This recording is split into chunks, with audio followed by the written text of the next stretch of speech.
We need to talk about Dolby Atmos. Oh no. Movies. Music. Welcome friends, my name is Elon Osborne and this is my YouTube channel where I talk about movies, audio, and music. And today I want to talk about really kind of a State of the Union address regarding Dolby Atmos. We can all agree that because of the COVID-19 pandemic, there have been a growing number of people who have decided to up the ante on their home theater space. With the cinema experience completely being changed, people not exactly just going out to the movie theater anymore, a lot of consumers have decided to bring the movie theater to their own home. But before COVID even happened, Dolby Atmos started to become more and more popular in the home theater space. I'm talking 2016, 2017, 2018. That's when AV receivers started to jump on board and allow their software to be able to decode Dolby Atmos configurations. Because before Dolby Atmos, we all know that home theaters consisted of 5.1, 7.1, maybe even 9.1 configurations. All of those configurations involved speakers that were at or near ear level,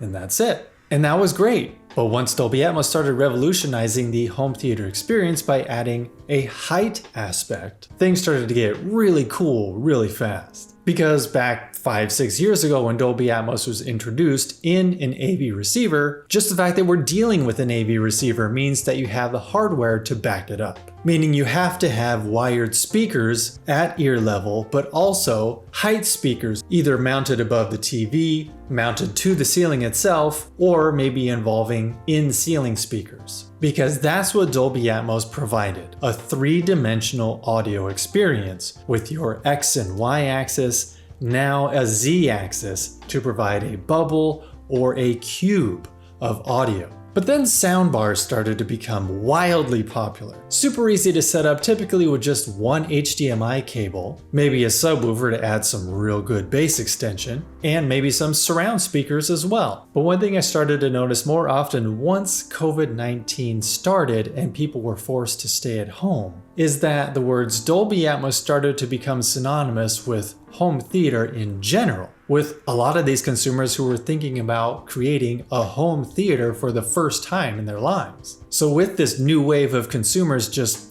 ready to spend some money on making their home theater experience better, I just feel like the words Dolby Atmos have become tainted. And that Dolby has allowed the term Atmos to be slapped on so many different audio products just as a marketing tool and not to serve its original purpose. Just to kind of better explain that, let me hop on Amazon real quick and show you what I mean. So if you just search the term Dolby Atmos, first thing that pops up is soundbars, because soundbars are so wildly popular and soundbars are what consumers really want nowadays because they are cheaper than purchasing a receiver and speakers. They are easier for consumers to set up. So it is attractive for consumers to know that they can get something a lot better than their TV speakers for such a great price with easy setup. But let's take a look at what we have. Samsung HWQ600A 3.1.2 soundbar. Okay, the 0.2 is what we want. That means that there are speakers on top of the soundbar firing up towards your ceiling to bounce the audio off the ceiling and give you that three-dimensional bubble. But then right below it, Sony HTG700 3.1 channel Dolby Atmos / DTX soundbar with Bluetooth technology. 3.1. The reason they put Dolby Atmos in DTSX is because it can decode those audio signals. Since Netflix, Disney Plus, Amazon Prime can now all broadcast in Dolby Atmos audio, this soundbar is letting us know, hey, yeah, I can decode that, no problem. But the problem is decoding Dolby Atmos is not the same as actually getting the Atmos experience. Let's go ahead and go into this product. Cinematic sound, exceptional clarity, everything upscaled close to 7.1.2 channels. But this is the part that gets me. Enjoy the thrill of the latest cinema audio formats like Dolby Atmos and DTSX in a single slim unit. 3 front speakers combined with unique Sony signal processing reproduce quote-unquote vertical audio, creating virtual surround sound that seems to come from all around you. I call bullshit right now.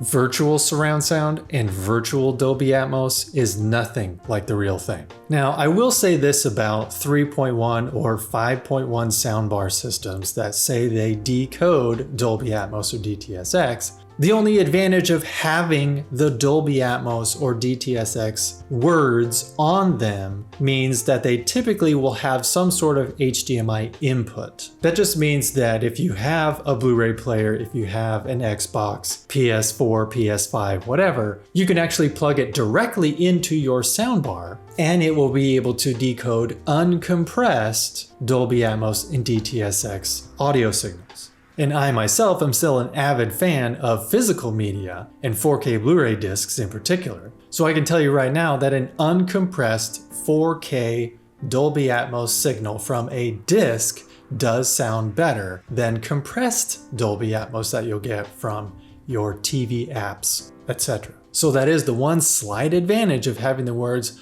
Dolby Atmos on a 3.1 soundbar. But truth be told, I bet a lot of consumers out there won't be able to tell the difference between compressed and uncompressed audio in the first place. So again, it's just a marketing ploy. Just because the words Dolby Atmos have become synonymous with home theater doesn't mean you're getting a true Dolby Atmos experience. Taking a look at Amazon again we have a 3.1 Dolby Atmos soundbar from TCL. Not a true Dolby Atmos experience since there is no height aspect involved. Vizio M-Series 5.1.2. Yep, the 0.2 on the end tells us that it has upward firing speakers on top of the soundbar. LG SN7R 5.1.2. Yes, that is going to have a height aspect involved. This one just kills me. Sony HTX 8500 2.1 channel Dolby Atmos DTSX soundbar with built-in subwoofer.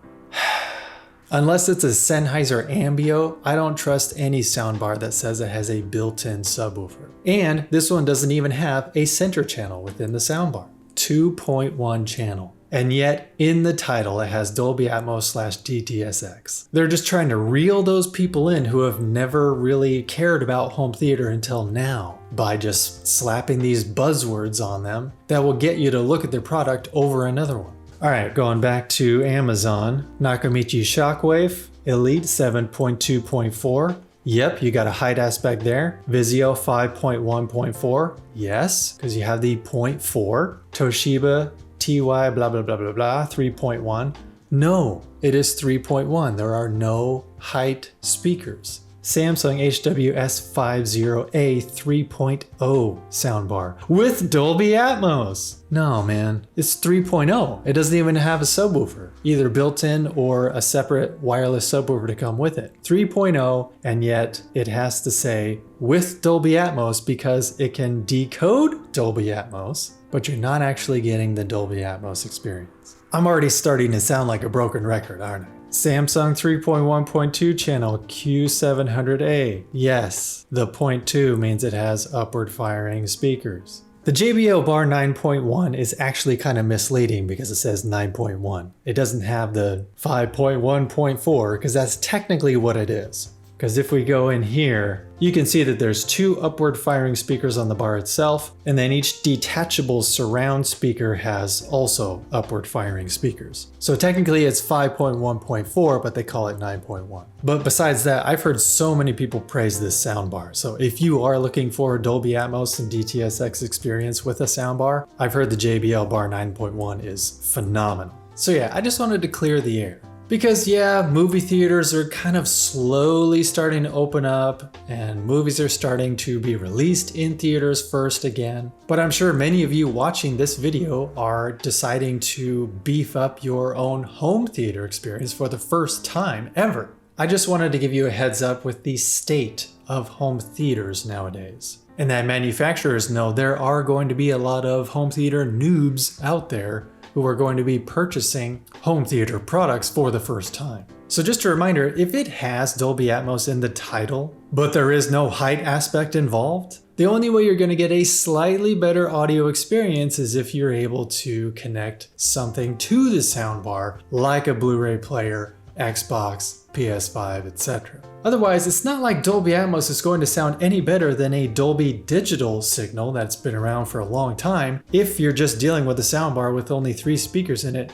and no upward firing speakers. But the other sad truth about something that says it's Dolby Atmos and it does have upward firing speakers, that can also be a marketing ploy. Because you might have a soundbar that's maybe 2 feet off the ground on your TV stand. So in order for that soundbar to shoot audio up to your ceiling and back down to you to make a fully immersive audio experience, those upward firing speakers have got to have some significant power. So a lot of these soundbars that you saw on Amazon that may claim to have 3.1.2 or 5.1.2, those upward firing speakers might be really weak and might just give you a very lackluster performance. I just think it's sad that Dolby has now allowed for manufacturers to slap the words Dolby Atmos on so many products just because it's able to decode Atmos, but it doesn't have the hardware to back it up. That's like saying you're the world's best chef just because you've read every cookbook ever written. You gotta step into the kitchen.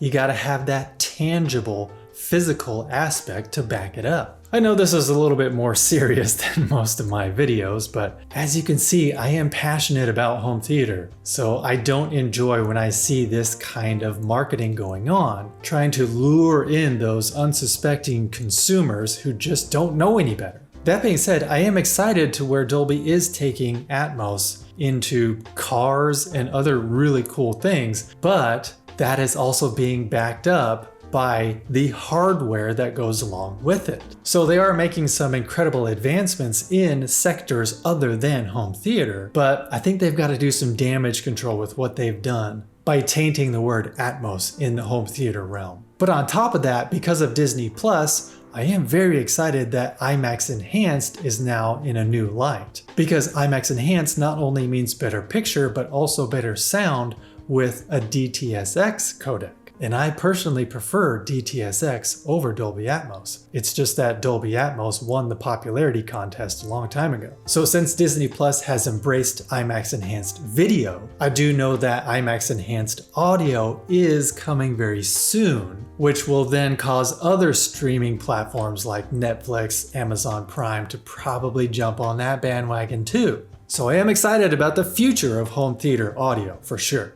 There is light at the end of this tunnel, believe you me. But since this is more of a discussion topic, what are your thoughts? I would love to know them in the comments below. As always, please be kind to each other out there. Don't just watch TV and movies, experience them. And of course, always be listening.